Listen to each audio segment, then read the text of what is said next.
Good afternoon, everyone. Welcome to the Soul of the City, Resources for the Inner Journey with Interfaith Paths to Peace. My name's Judd Hendricks, and I'm here to talk about what I think is going to be a really exciting topic. It's a little esoteric, but I think important. One of the things that Interfaith Paths to Peace is committed to doing is giving us resources for our own inner journeys. And also our relationship journeys. And so today's topic is on transforming relationships. We're going to be looking at Carl Jung's work with a 15, I think it was around 1550 that they found, or this, it's called the Rosarium Philosophorum, was found. It's a alchemist text that has some images that go along with it. And so we're going to be looking at those images, trying to understand the dynamics of our own process of coming into our own wholeness, but also how relationships play in our own journey of becoming whole. And so we're going to be talking about transformative relationships. And so I'm excited for those that have joined us on Zoom, as always, our growing Zoom community, and also those of you that are joining us on Facebook. And there are a variety of ways in which you can be involved. If you are joining us on Zoom, I'm going to unmute us at times and would love your questions and conversation. That always makes it more exciting for everyone, especially for me, because I get really bored of hearing, I already know what I think. And so I'm more excited to hear what you think. And so I'll encourage you all to join in on Zoom with your thoughts, questions, and comments. And if you're joining us on Facebook, I want to welcome you. And you can add your comments into the Facebook Live comment section. And that's a way we can engage you in the conversation as well. So thanks for being on. And this is an interesting topic. As I've said before, I've been strongly influenced by Carl Jung and psychoanalytic theory and thought, specifically around the process of becoming whole, interested in Carl Jung and spirituality and the integration of that and how we can use those resources that Carl Jung came up with. And he was a big fan of spirituality and religions. He really felt like the historical religions were giving expression to the deep mythopoetic language of the unconscious. And so he was a strong believer in people participating in religion, although a lot of people thought he was anti-religious because of some of the writings that he did. So anyway, I'd like to explore some thinking around Carl Jung, specifically with some of his work with this text that I'm about to explore with you. I do have a screen share that I want to, before I jump into the screen share, I would like to unmute, just ask our Zoom participants, since it's not a lot of you, if those of you that are joining us on Zoom, could you just introduce yourself? And I'd be interested in why you chose to join us for this conversation. So just in 30 seconds or so, what was the interest that brought you to this conversation? So I'm just going to go in the order that I've got you: Ida, Japa, Linda, and Terry. So Ida, would you introduce yourself and share why you were interested? Hi everyone, I'm Ida, and I've been just showing up to conversations where I probably for the most part have zero clue as to what it's going to be about, and find out that I just have a ton of fun anyway. But this one in particular, I'm a Jung fan. As you can see, one of the big stacks there is Jung. That's the last one I did in terms of portraits. And that was after going down a rabbit hole with Jung on one of the books that Judd actually introduced me to a couple of months ago, right, Judd? Yes. And so anything Jung, I've always respected him. I'm a big fan of the Myers-Briggs personality assessment that is based on Jung's work for many years. Really utilize that as a tool in my day-to-day. So anything Jung is going to get my interest. So that's why I'm here. Thank you for having me. Thank you, Ida. Japo, how about you? I'm glad you could join us. What was your interest? You mind unmuting yourself? I have been involved in, for myself, trying to work more intuitively with my everyday life and then bring more intuition into my professional life as well. And I've encouraged people I have mentored to do likewise. And so have also been a student of Jungian philosophy in different arenas, most actually in the realm of working with fairy tales and how they inform our understanding of society and culture. And so that's just a lifelong interest of mine. And I think that Carl Jung created some very practical ways of working intuitively with images. Great. Thanks, Jap. Always appreciate you joining in the conversation. Linda and Frank, you all mind unmuting yourself and introducing yourself and share why you were interested in the conversation? I'll go first.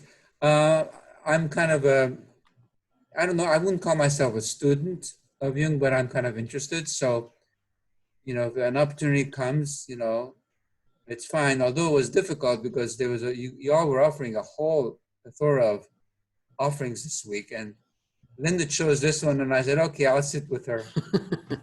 So I have some interest. My life is, you know, is predicated on other kind of realms, but I like to kind of dip into the spiritual. Yeah, thanks, Frank. Linda? In my life as a seeker, I've made many stops, and some of them I stay with and some I bounce off of. But from the first time that I heard of Jung and read what I could understand of him, he's been one of my teachers. And once he said the term introvert, and I realized that there was such a thing in the world, it was a great relief to me. So I'm very grateful for him. Thanks, Linda. And Terry, thanks for joining us. So glad to be here. And ditto to most what everyone else said. I'm a fan of Jung's. And probably even more importantly than that, I guess I'm really terribly interested in what really motivates people. And I do believe, as it's not my original idea, that the great majority of what motivates us in our society comes from an unconscious place. So any tool that helps me better understand the root of issue and the true motivation feels important to me. Thanks. Well, thanks, Terry. I always appreciate you being on the calls and the integration of the interfaith work that you're doing as well in your life. So thank you for that. So let's jump into this body of work that Carl Jung worked with. Carl Jung got very interested in alchemy, the process of chemical alchemy, and said that thought it was a reflection of what was happening psychologically. And so he kind of came across this text that was created in these plates that were also part of a writing called the Rosarium Philosophorum. And he said that as he looked at this writing that was kind of a chemical process, originally talked about the process of transformation of baser elements into higher elements. he thought that that was a good metaphor or a symbol for what was happening in both the analytic relationship with a client and a patient, but also what was happening in relationships in general with people, and how those relationships became the primary form of one's growth and transformation. But he also said that what was happening in the outer relationship is a good symbol for what's happening in the inner relationship with our many selves becoming our larger self, or a sense of what he called differentiating ourselves and individuating ourselves into greater levels of wholeness. And that's a lot of what Jung thought that the human journey was about, was the integration of different parts of ourselves into a larger sense of ourself, or what he would call the true self, or the whole self. And so I really like these, but I've found this writing and his reflection on it to not necessarily be as for me to be helpful about the way I understand all kinds of relationships. So the lens that I want you to put on while we're going through this is kind of a lens of looking at all of the relationships in your life through these different plates and images to talk about the process of human growth and transformation. So what I'm going to do is just go through these different images, and we'll talk about them a little bit, and what Jung and other folks have said about how this is symbols for our own personal transformation, but that happens through relationships. So you could apply this to a client psychoanalytic relationship with a patient, but I like to really just include them in relationships in general. Relationships that I've had with friends and other people. Hold on one second. I seem to be having some problems with my Prezi. So as we're looking at these images, I hope you'll, one, think about important relationships in your life, whether those be whatever you would maybe consider to be a transformative relationship. Those may be with friends or partners. Here we are going to be using what will symbolically be the masculine and feminine. And again, these are the images that they're using to talk about these dichotomous parts of ourself, or also our anima and animus. So I'll talk about those a little bit more. But let's get into some of the images. First, there are 7 stages of this process of transformation. And this Rosarium Philosophorum will use, out of these 20 images, there were 20 images originally. Carl Jung used 10 of them and reflected on them in a book called Transference in Psychology, or the Psychology of Transference, where he basically explored the process of transference or projection of our own inner dynamics onto other people. And he actually dedicated that book to Emma, who was his wife, a lifelong partner.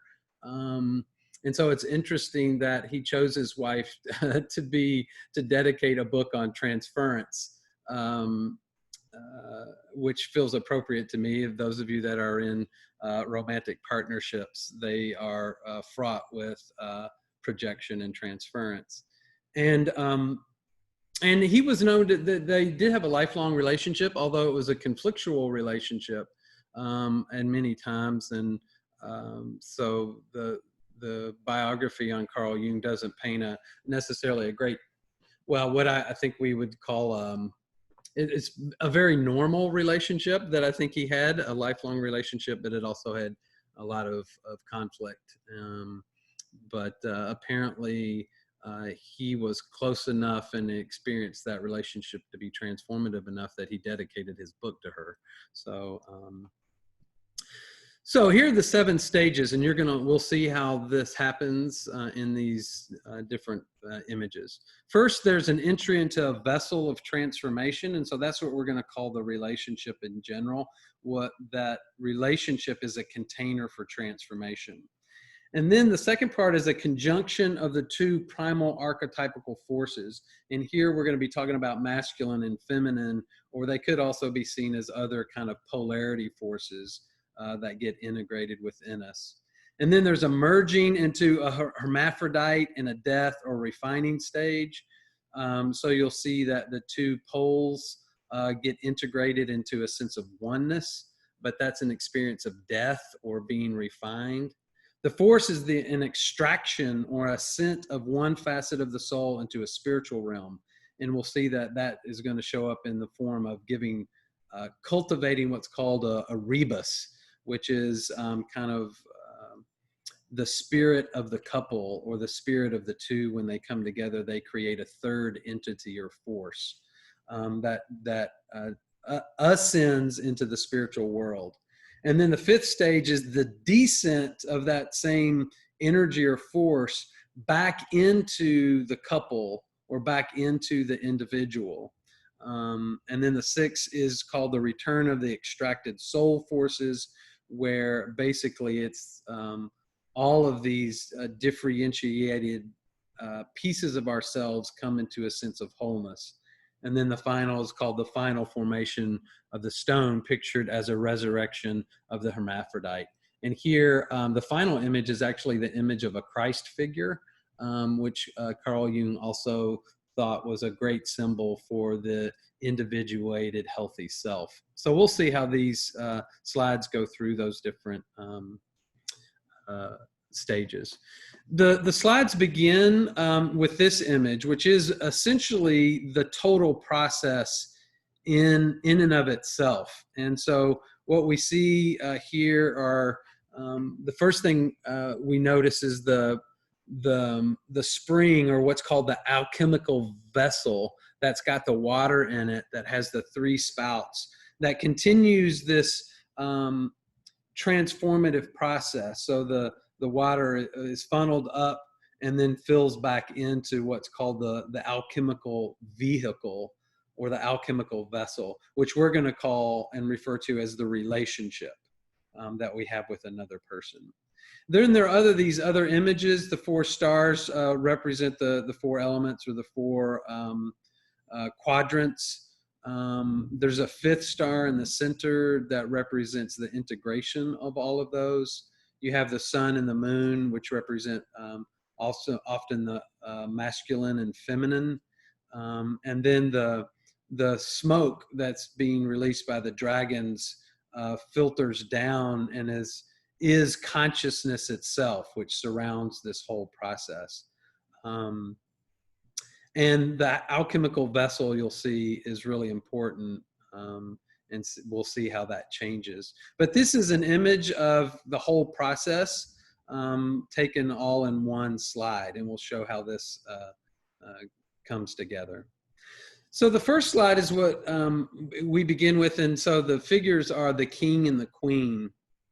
And here you see that this is the first meeting of, or the first encounter between the partners in the relationship. And again, I'm just going to use the masculine and feminine archetype or image, but you could use anima and animus, or different characteristics there. So you see they're coming together and they're greeting with the left hand, which is a symbol of kind of the oddness of the first encounter of 2 people.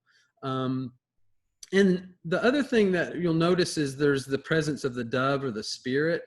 And this is really important, that not all relationships are called to be transformative relationships. And so the relationships that we're going to be talking about are really unique, what I would call soul friend or soul relationships. So it's relationships that the spirit or God or our higher selves have orchestrated. And so these people come into our lives not by chance. So we often encounter these people, and in the romantic sense, it could be a a chance encounter or a synchronicity that brought two people together, almost like it was planned to happen.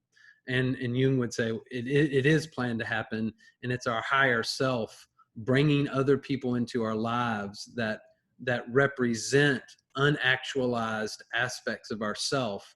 And in our relationship with them, we're being invited to into a journey into our own wholeness.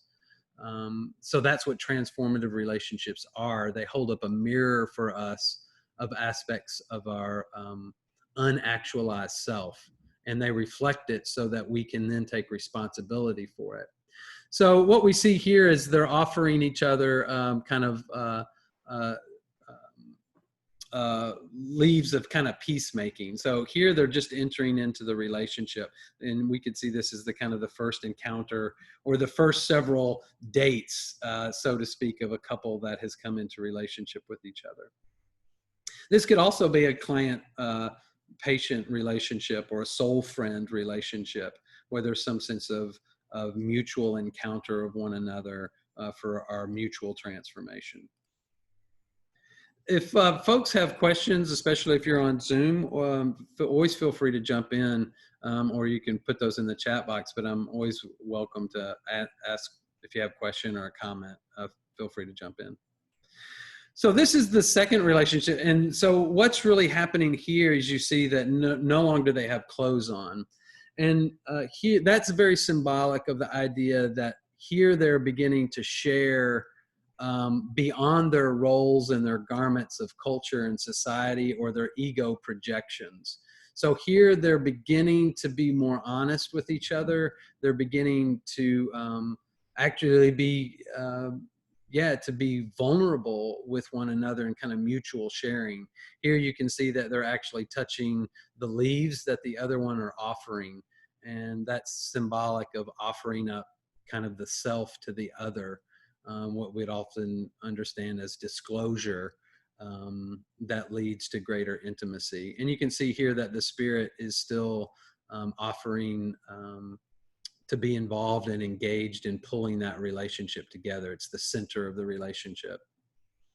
And here you can still see that they are separated, still representing the sun and the moon. So they're have not yet quite shared at that level of intimacy. The third slide is, this is a really important slide. So here you see the alchemical vessel being brought in. And vessels are really important in human transformation. We could call those practices. Jung really did call those relationships, that they're the primary dynamic in people becoming whole. Is the container of a relationship. And here you can see that they're in this, it's called the warm bath of the unconscious. Here you begin seeing that they are beginning to participate in the shared unconscious of one another. And this is really important if a relationship is going to deepen, that they, the relationship becomes kind of the unconscious bath that they're both beginning to soak in and participate in a shared alchemical form of transformation. And you can see the spirit here. So it's kind of deepening in the container of the relationship of mutuality that begins to deal with the unconscious. And we'll talk about the three realms of relationship in a moment, but here the unconscious realm becomes at play. In the fourth slide, you actually see here is the making love, where the two become one. And they're doing that in this really beautiful kind of vessel, earthen vessel of the unconscious. And this is the moment of not necessarily physically becoming one, but symbolic of a deep unity. And in Genesis, it says the man and woman left their families and the two became one flesh. And so that's not just that can or can't, doesn't happen in sex, but this is more of a deeper psychological giving and becoming one that I think we can symbolically understand as intercourse or making love, or that deep sense of in the experience of not knowing where you leave off and another person picks up. Always like that imagery of making love, where you lose a sense of your own boundary of who you are, and you merge both physically and in some ways psychologically with the other. So this is kind of a lead up to, this is not just an encounter here. This couple has been revealing themselves to one another, and then the symbol of this unity happens in the making love, or the two becoming one. What's really powerful about this is that the transformation of the container here. So at one point in the picture before this, right, you see it's kind of an earthen vessel, and then the container becomes a tomb. And this is a really interesting transition. And what's fascinating with this picture, the two have literally become one. They have two egos, two heads, which you'll see they always continue to have, but they share a heart. And I really think that's a beautiful image. And then they share a body, a sense of being one. But there's something that's died here. And what is beginning to die here is the projection onto the other. When in this intimacy, you realize out of this sense of oneness that the other may not actually be able to fulfill, or is the fulfillment of what you wanted them to be. So this is the loss of the idyllic relationship, where you realize, oh my gosh, this is another person that has their own thoughts, their own ideas, and I may not like them. And they may not, there may not be the person that I thought they were going to meet all my needs. So it's a death of some of the egoic projection that we brought onto the other. And when we were in relationship with them, we felt whole. And that's a lot of what we talk about in romantic relationships. What we fall in love with in the other is actually our own unactualized self. And then we become aware of that, and that projection dies. And a lot of times in relationship, this is felt as a flatness, or the excitement or the energy that we once had in the beginning of the relationship dies. And really that's the death of projection. And a lot of times this is where relationships end. It could be a client-therapist relationship where, you've been in therapy and you've shared all this, and then there's an initial excitement and kind of growth where we're feel like we're getting our needs met, and then the relationship goes flat, and it's because we've removed our projections that we put onto them. And so you can see the couple kind of turning away from one another and lying still now in a tomb. The beauty of this, though, is if they can stay in this relationship long enough, something gets born that is more, it's part of their soul, but it's the soul of the couple. And it's called a rebus. And a rebus is a force or an energy that is uniquely the couple, but more than the couple. And it only comes as a couple or a partnership stays in it with one another through this very difficult time. And again, the birth of the rebus, or what is going to hold this couple together or nurture this couple, comes in this time where they're not feeling all of the energy and excitement of the relationship. In fact, it may feel very flat. But it's in the practice of staying in that relationship that this rebus, this other force, is actually created by their intimacy. And I think that's an important point to note in relationships. And again, a lot of relationships end at this point because people don't want to stay in it through the more difficult and what I would consider the real relationship. After they've experienced this deep sense of kind of oneness. And then the beauty is if they can stay in it long enough, the difficulty creates the rain. And here is the beginning of the reawakening of the projected pieces of the self onto the other, where we begin to realize that what we were interested in this other person was really a piece of ourselves that we had been cut off from. And there's kind of a new moisture that comes into the relationship at this point. And it's because each person is doing now some of their individual growth, that they're not turning to the relationship, or the relationship is secure enough that each can begin to individuate from one another in their own journey. And there's a new kind of moisture, a new kind of growth that happens when a couple can stay in this kind of relationship with one another for that long. And then this is the image of the rebus that that at one point ascended from them, and they didn't feel like they had access to it. But really it was in the realm of the spirit. And then at this point it comes back to them. And it comes back to them in a way that feeds them individually and feeds them as a couple. So there's this new kind of transcendent spirit or aliveness in their relationship because they have reclaimed their projection. They have started doing their own individuating work. And then there's a new spirit that descends into them as individuals and to them as a couple.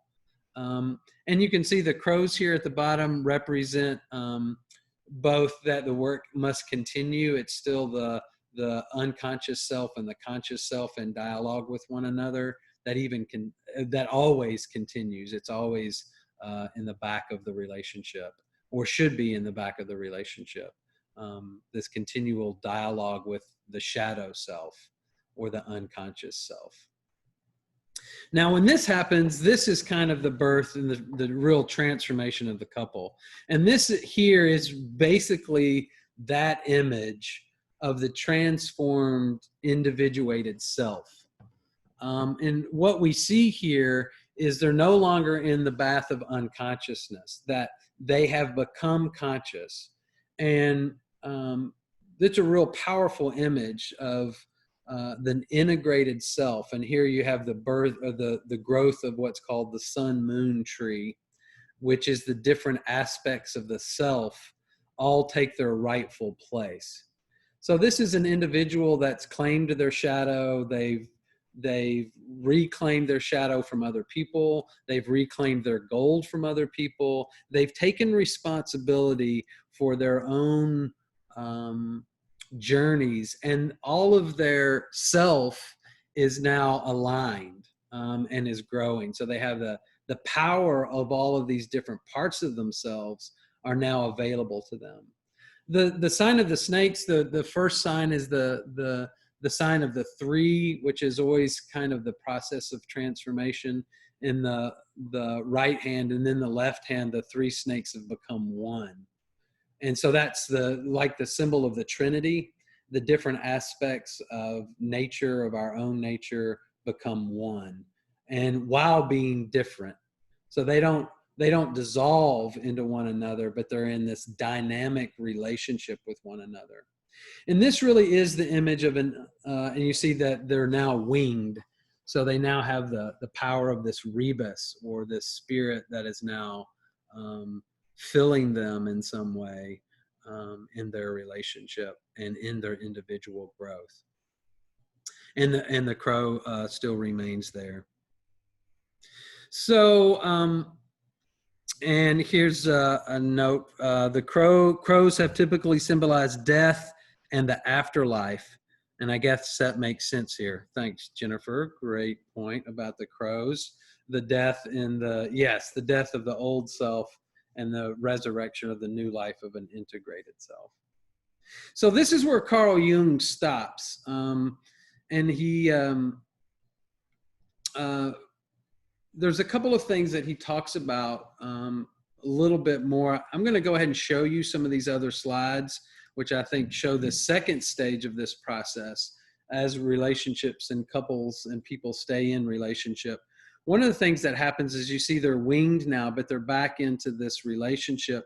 And there's actually a, here what they realize that there's a cutoff from having to experience my oneness by being in unity with the other. Because in this image, you see that they don't necessarily need the other, or they can refrain from their intimacy with the other because they've created something that's more than them, that's feeding them. So the rebus at this point is feeding them separately, is nurturing them separately. And so they don't have to have the same unity they had with one another in their unconscious state.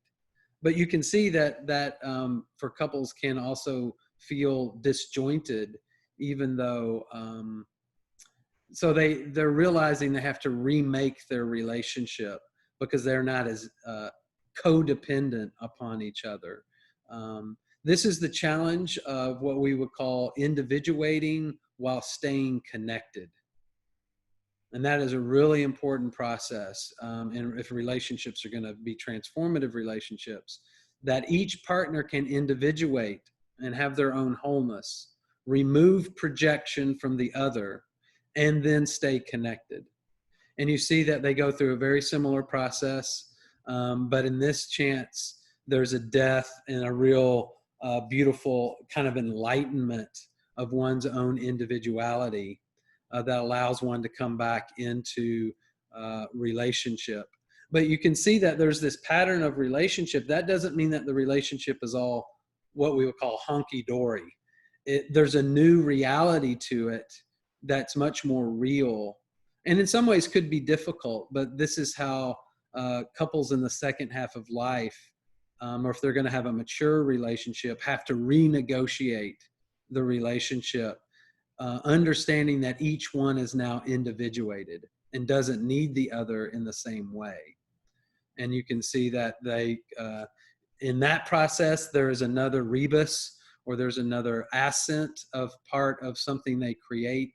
And this is kind of an ascent of something for the world. So it moves beyond the couple here, and they really have something that they have to offer the world. So this rebus is not just a couple rebus, or an angel. You'll see it's descending. They go through the same process. There's something new that comes on board. And then this is a much more integrated world transformative space and rebus for the transformation of the world.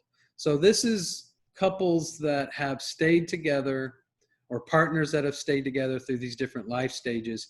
And then what they're creating is a world transformative energy that is created between them, but it's not for them. It's for the healing and the holing of the planet. That is awesome. I love this image here of staying in relationship and it going through all of these phases and stages. And then what gets created is a transformative energy for the world. And it's created out of two people in relationship. And I believe this kind of to the core of who I am. And I've been fortunate to be in relationships that have gone through these stages, and now I think are really offering something to the world, not just to the couple. And here is just so it all comes together in this picture. So here they really are the king and the queen, the individuated person for the whole of humanity. And you see all of these things coming together, the self-sacrificing, giving love of the nurturing mother hen that's feeding its children on its own self. The dragon feeds on itself continually, offering itself to the continual transformation of the individual and to the world. And so, yeah, I just love this image. And so we'll talk a little bit more about this, but it goes through a couple of different symbols. I looked around and I have no idea, honestly, what this symbol is all about. So it's some kind of dragon thing eating the sun. So Maybe some of you know what that is about. I do not. This image is this is the Christing image, or I would say the forces, the Godhead, inviting the awake one, the individuated one, the whole one, into their responsibility to be a part of cosmic transformation. And then the final image is this image of the Christ, which I like this image. I wish it was a little more androgynous or hermaphrodite. So this is the image of the enlightened one that this whole process leads to in the individual, and shows that it's for the transformation of the world, not just for the transformation of the couple. So let me go through and talk real briefly, and then we're going to open it up to the panel for thoughts, reflections, stories, maybe examples of your own life.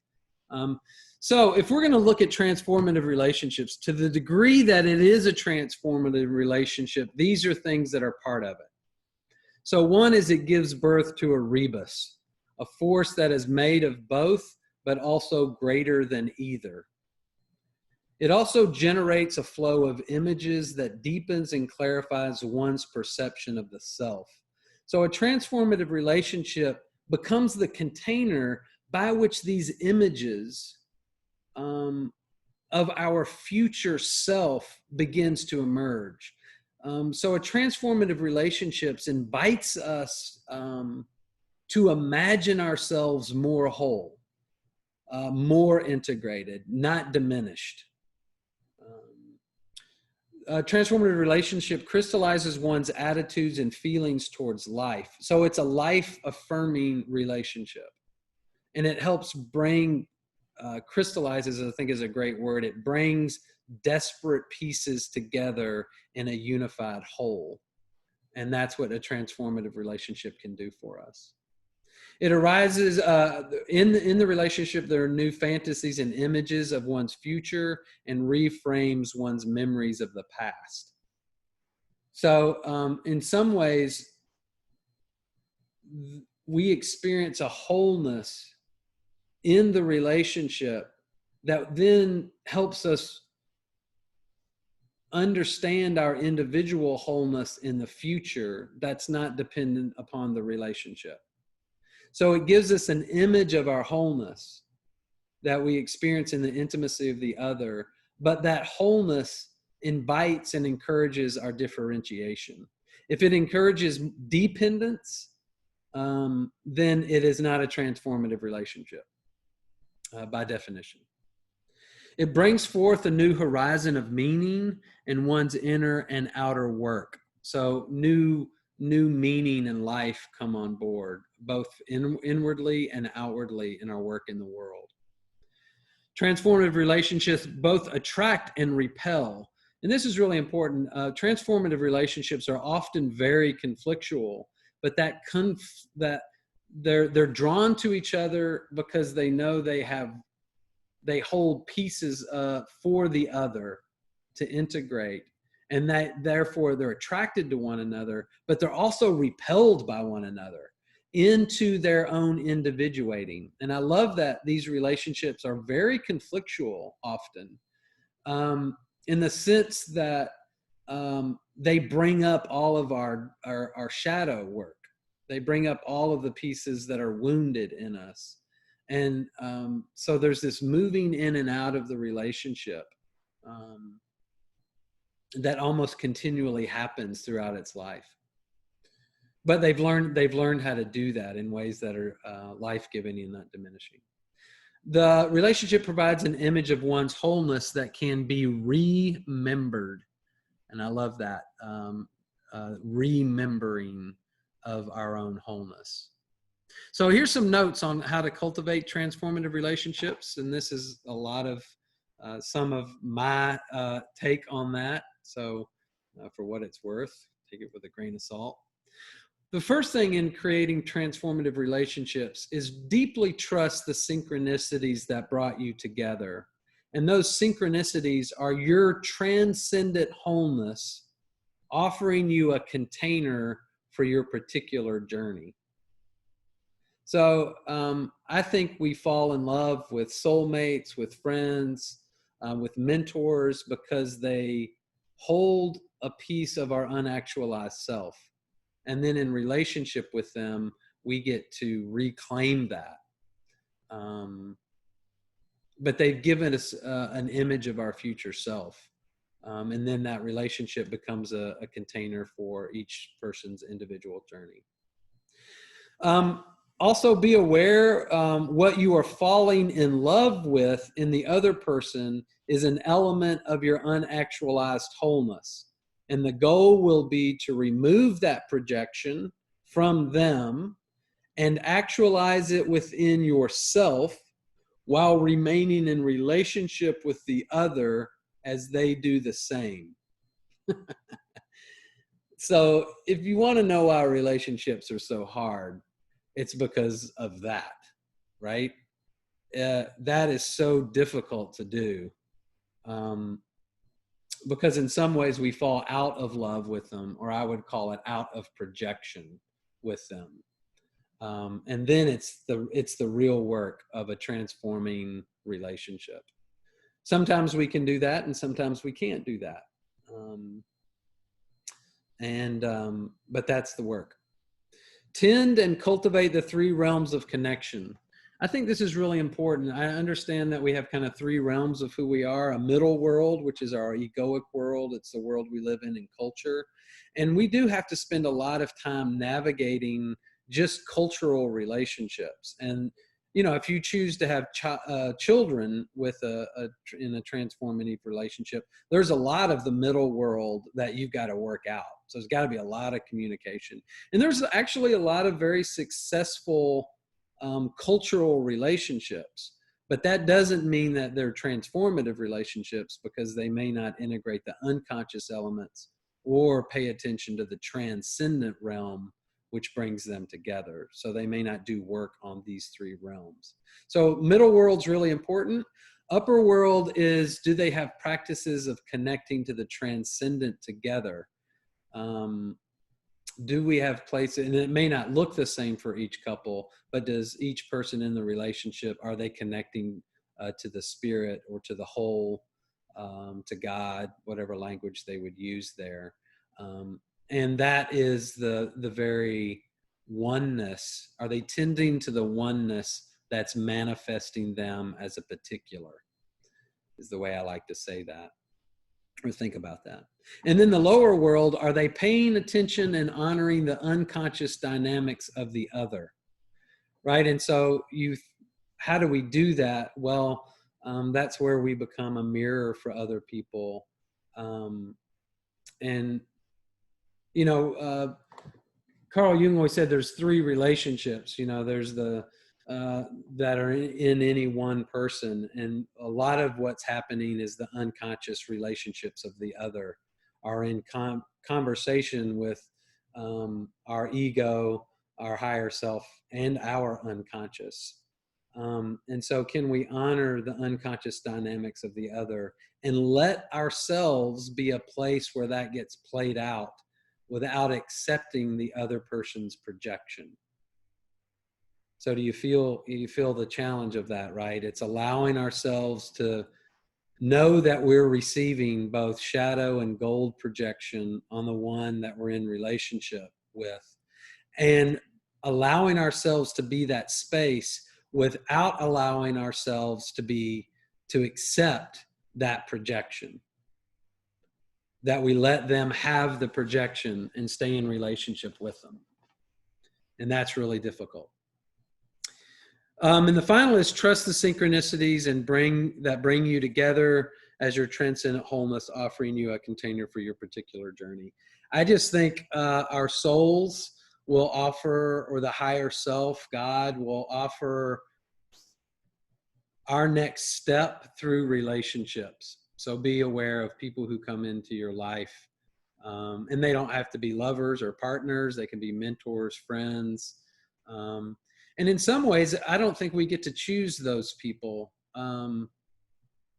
they just come into our lives. And so what I think is really important is, can we honor the sacred contracts or covenants that we have with people and figure out what those are, for our own wholeness and for their wholeness, and honor the relationship as that.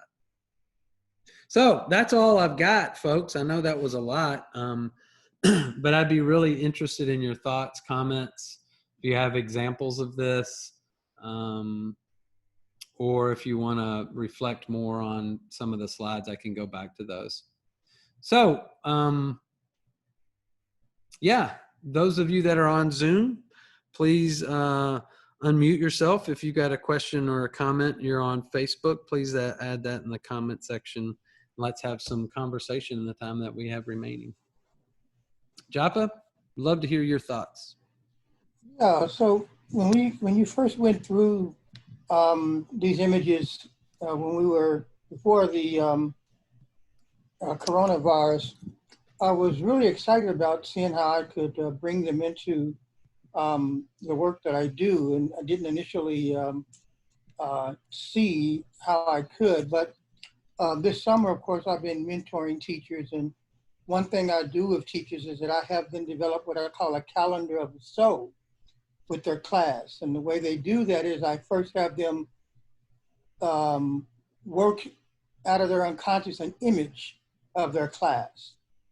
And then I do a process called refolding on this image to articulate it into the details of how that image can inform the work they're going to do with the children in the year. We call it a calendar of the soul because it's a calendar of how it indicates to them what work they should bring in each season that they're with the children, based on the understanding they get from the image about the work they're going to do with the children. And I just sort of when you started off, one of the things I do in the refolding, the original image, I first have them take and find polarities. What are the polarities of that image? And then they reunify those polarities back with the original image. And the process itself has 3 stages, where they go from the original image to the relevance of the image to how that image can structurally inform what they do. And so I began to realize in listening today that I think it's the reverse process, that that original image is like the rebus. It's like that wisdom field thing that they give birth to that is not quite understood yet. And then in doing the process I do with refolding, we actually go back to find the polarities, whereas in this process, the polarity of the male and female are brought into unity, and out of that unity, the rebus is given birth. The process I usually do with the teachers is very much a reversal, so they can get down in the end, have particular understandings of how they're going to present lessons to the students that's informed by the intuition that comes with the images. So I'm looking forward to actually working with these images in more detail and applying them to the process I do with teachers.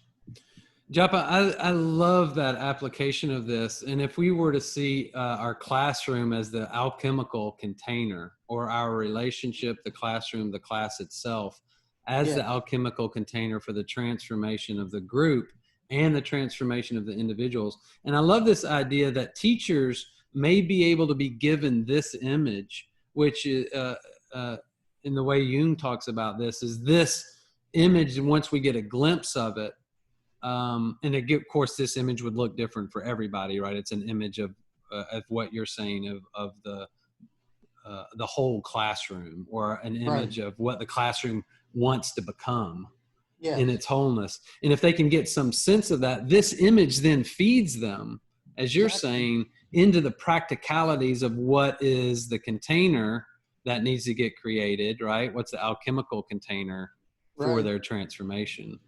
And I think that would be such a beautiful process to be done with teachers. So I'm really interested in how that works out. And maybe teachers at the beginning of the year ought to be led in a process of that, where the transcendent image of their classroom emerges in their psyche, and then they spend the time, what would it look like for our class to move towards that? I think would be Yeah, powerful. and actually, like I said, I do that work with the children, I mean, with teachers now, but I think being informed by this, it may even be a little bit more dynamic.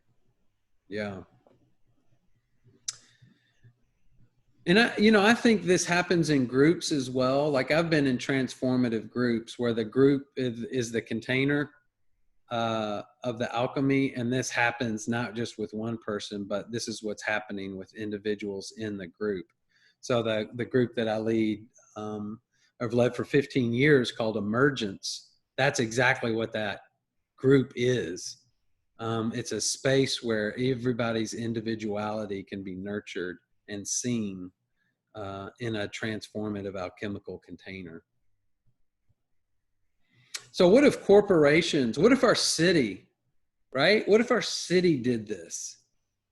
And what is the transformative imago of our city that wants to become?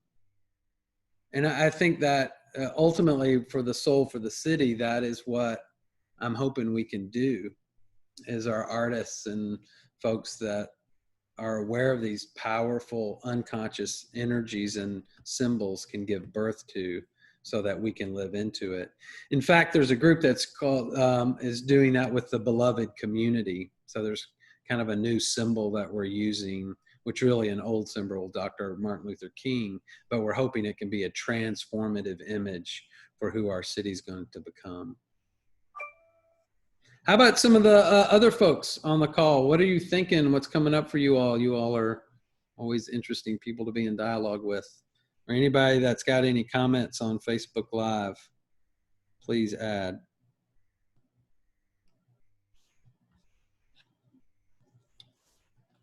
Anybody else? I have something to share. Yes.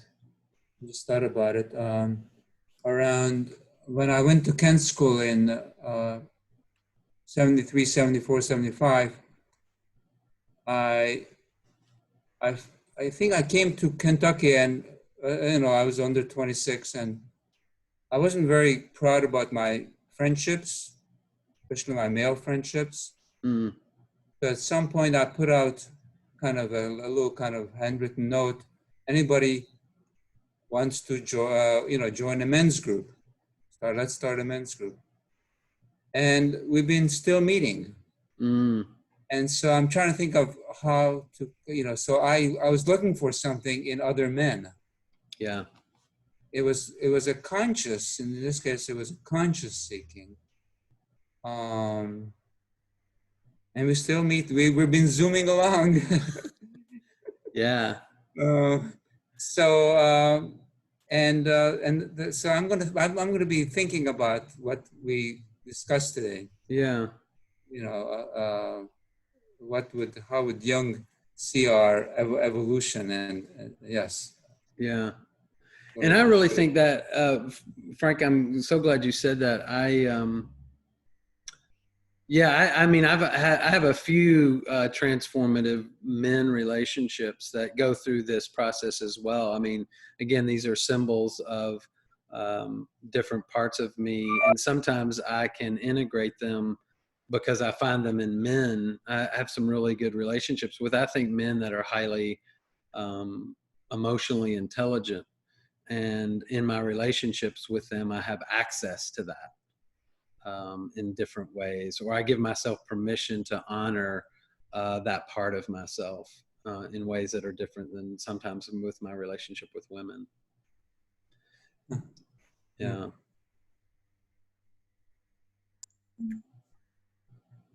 What else, Terry? Just going to point out, although it's a given, but that all of this requires a certain level of intimacy.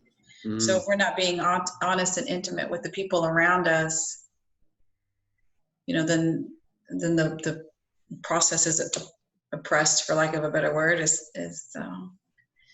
So anyway, yeah, just the need for intimacy, and then how many of us, how our society isn't really very comfortable with that in a lot of different settings. And yeah, especially like in the workplace. I mean, where else? I mean, you're there 40 hours a week.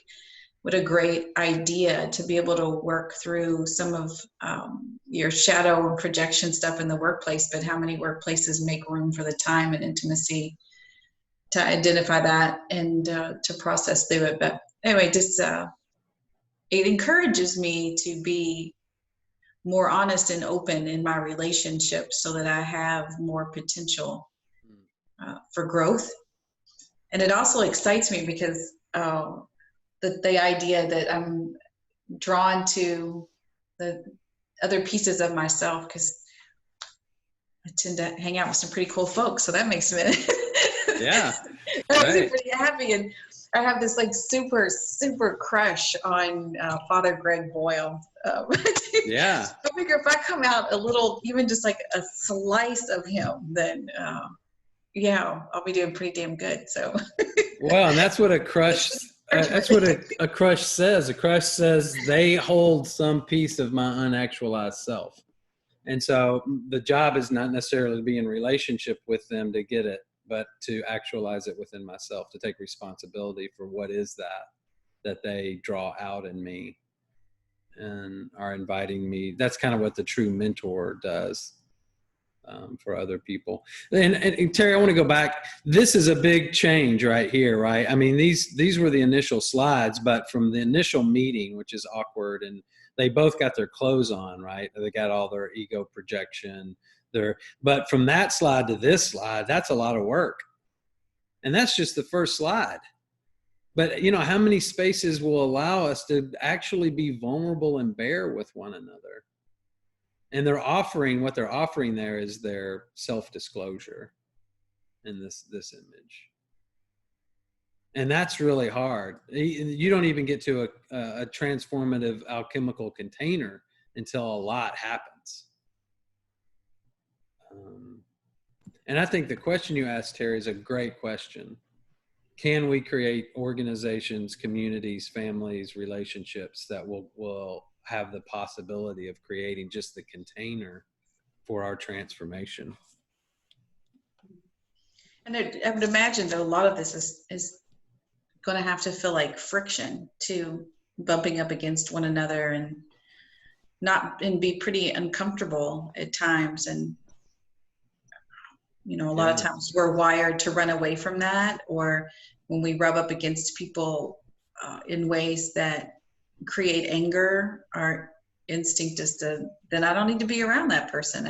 Obviously they're not for me, and maybe they're not. I mean, the lesson I think could also be that's not safe or healthy for some people, depending on their circumstances. I've worked with a lot of folks in like domestic violence relationships. I think the lesson there is take care of yourself and get out of Dodge. But in general relationships and even neighbors or friends, the value of staying in the friction when it happens. When I think, I want to be really careful to say I'm not encouraging people to stay in any way if it's an abusive relationship, it's not a transformative relationship, and therefore I think your soul has got other people that will nurture and care for you in your own, not in an abusive relationship. So that's not what I mean by sticking it out with one another.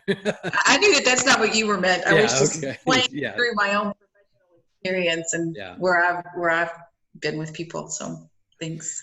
I think one of the things that's confused in our culture as well as the act of lovemaking or having sex is that in some way in our culture is up here. It's the first meeting. It's the awkward first meeting. And we think, oh, we're going to go from this to this. But no, from this, which is already a high level of intimacy and union, comes this, right? Comes the sadness, comes the removal of projection. And so we think, oh my gosh, we did all this work and we got to this beautiful place of union, and now we're in the real relationship that doesn't feel all that great.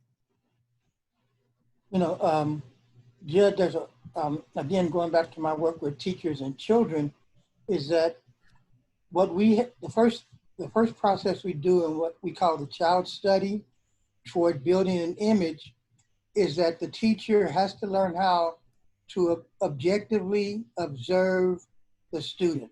What that means is that getting rid of projection. It means saying what the shape of the child's ears are.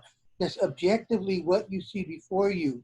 And in that process, there is a sort of intimacy, I think, that emerges that allows the imaging to come because you move away from whatever you're projecting. We always encourage the teacher to not come to any conclusions about the child that's psychological. You don't say anything psychological about the child.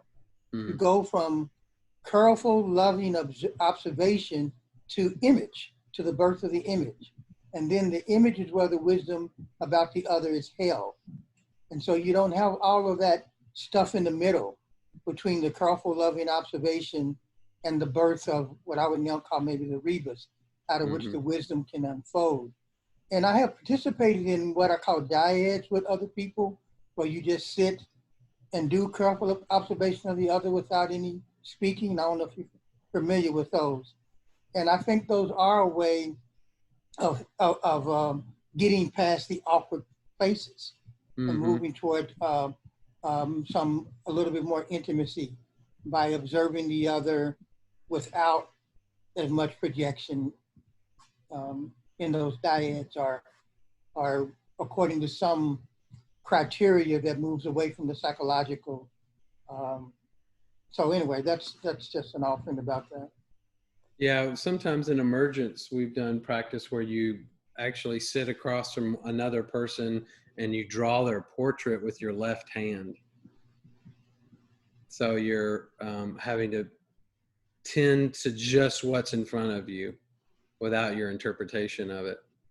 Right. And really see the other in some way.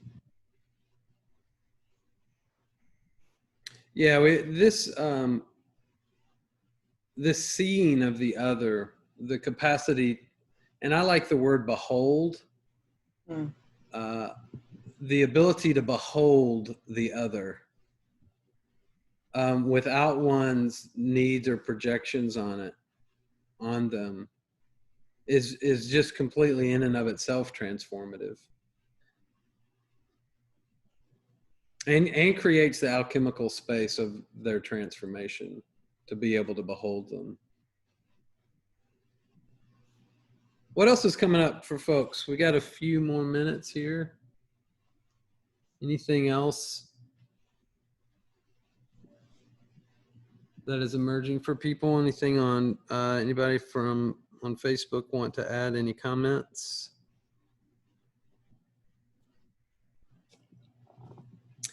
I think some of the challenges that I see in relationships,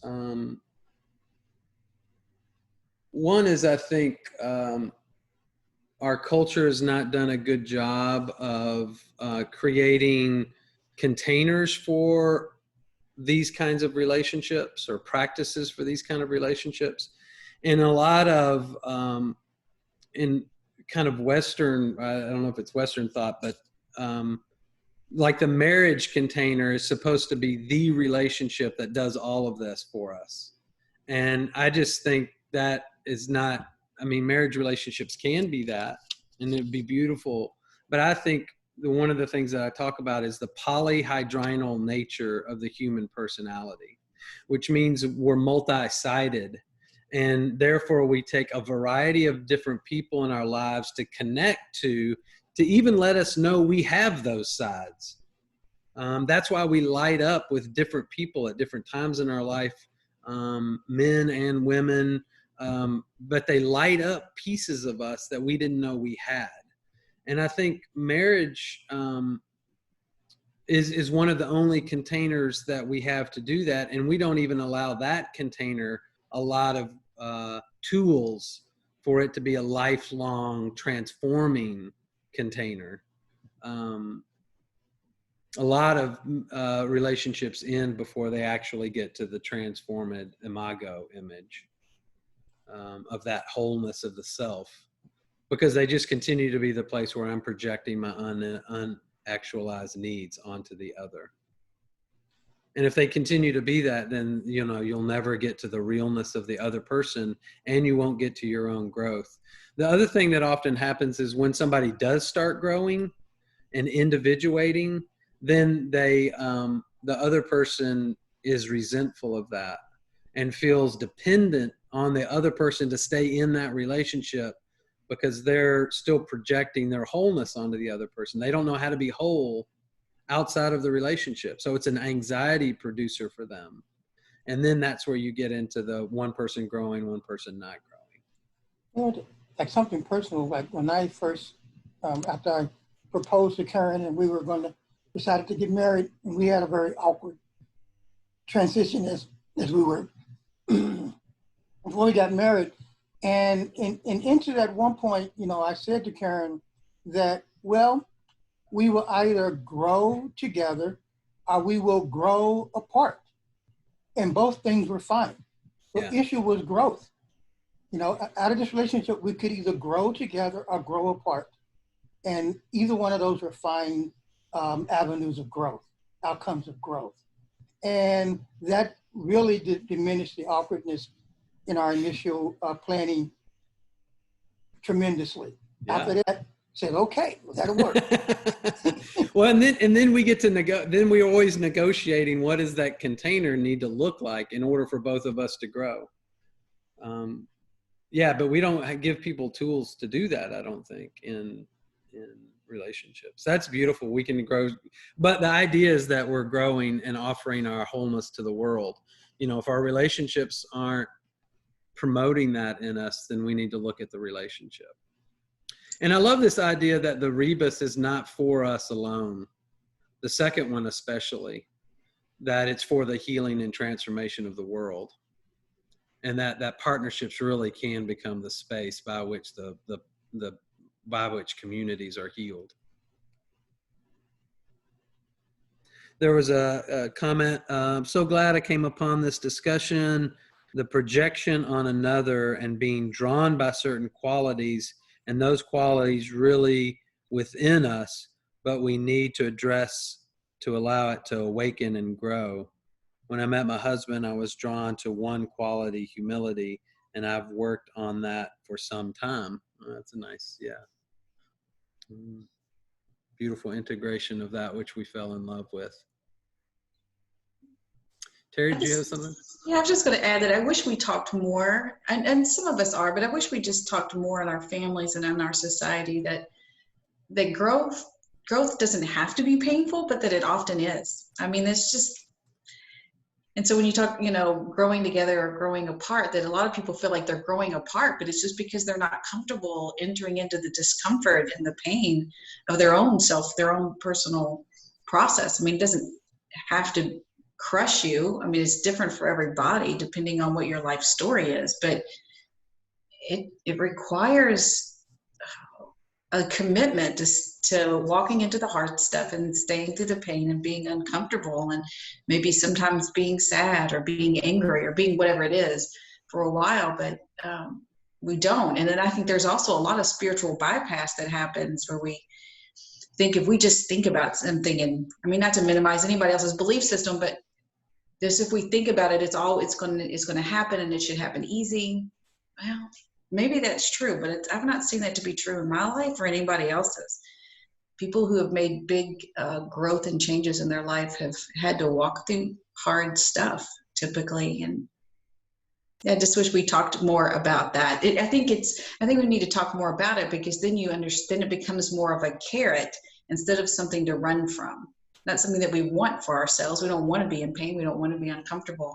But that if you endure it, that there's this awesome thing that happens on the other end. And it's called spiritual and emotional growth. And you get relationships with depth. But those things don't come automatically or easy, often, in my experience anyway. Yeah, thank you. Ida? Yeah, I can jump in right there, Terry, with what has come up for me throughout this whole talk and listening is the fear of the discomfort. and really the fear of being alone, because alone means discomfort. So I throw myself in a relationship. Mm. And I've got to tell you, about 3 years ago, I was done crashing into people, right? I've been married, divorced, I'm a mom, all of those things. I've had boyfriends, relationships over the past 7 years after my divorce. But there was a time where I was just like, man, I'm so over crashing into people. And I knew about 3 years ago when I started my spiritual journey with intent, it was knowing, yes, that relationships, as this talk is concerned, as far as this is concerned, relationships can be a deeply spiritual practice if we know that it's a practice and we're there for the shadow work that comes up between you and this other person. But essentially, it's just for me, and I'm not digging at anybody here, but the work starts with yourself. And if you look at those three first cards, those three first images, it's the yin meeting the yang. It's the understanding that you are both the sun and the moon within all of you, right? And it's the introduction of those two sides of who you are, saying, howdy, I'm here, and howdy, I'm here too. That is recognizing the gap and then managing the gap. And we all do that already by waking up in the morning, doing our day's sun work.